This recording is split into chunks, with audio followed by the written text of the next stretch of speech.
চাকরি ফেরানোর দাবিতে রাতভর সল্টলেকে এসএসসি ভবনের কাছে শিক্ষকদের অবস্থান। সম্মানজনক সমাধান না মেলা পর্যন্ত খোলা আকাশের নিচে ধর্ণা চালিয়ে যাবেন বলে জানিয়েছেন তারা। পাশাপাশি চাকরিহারা প্রতিবাদীদের ওপর পুলিশে লাঠিচার্জের প্রতিবাদেও চড়ছে সুর। এরই মধ্যে বিরোধীরাও নেমে পড়েছে সরকারের বিরুদ্ধে অভিযোগের পাহাড় নিয়ে। শিক্ষামন্ত্রীর ইস্তফা দাবি সুজন চক্রবর্তীর।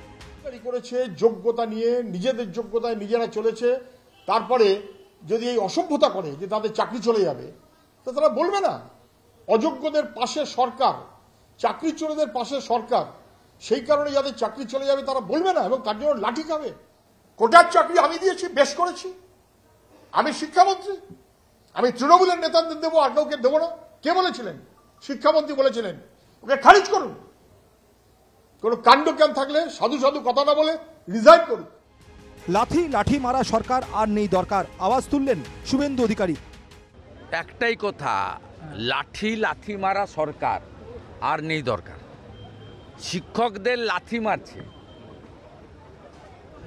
ওই পুলিশটাকে তো এক্ষুনি সাসপেন্ড করা উচিত ছিল। লাঠির রকম ফের করছেন কারা? রামবামকে কাঠগড়ায় তুললেন কুণাল ঘোষ।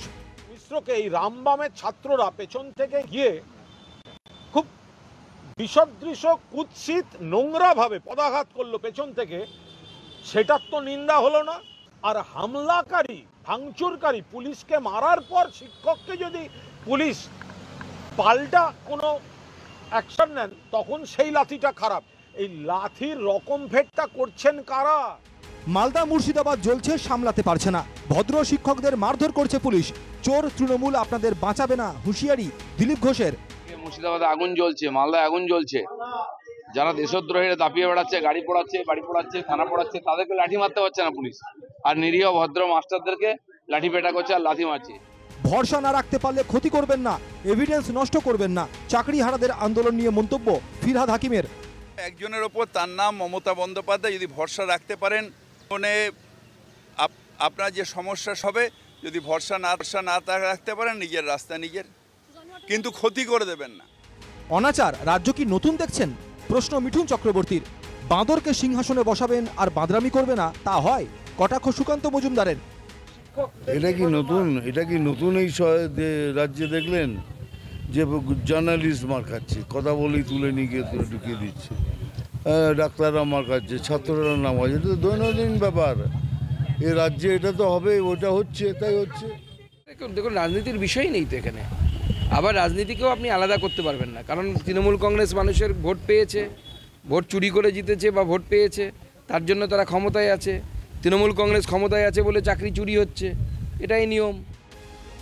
মুখ্যমন্ত্রীকে আইনি নোটিশ পাঠিয়েছেন দিল্লির আইনজীবী সিদ্ধার্থ দত্ত।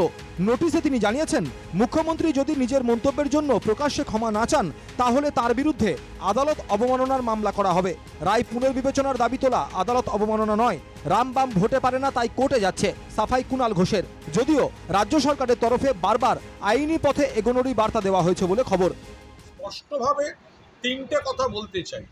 এক, মুখ্যমন্ত্রী এদের চাকরি সুরক্ষায় যে ব্যবস্থা করছেন, যে প্রক্রিয়া নিচ্ছেন, সেটাই আইনি জটিলতা তৈরি করে আটকে দেওয়ার জন্য এ ধরনের নতুন নোটিশ বা এই জটিলতা তৈরি করা হচ্ছে।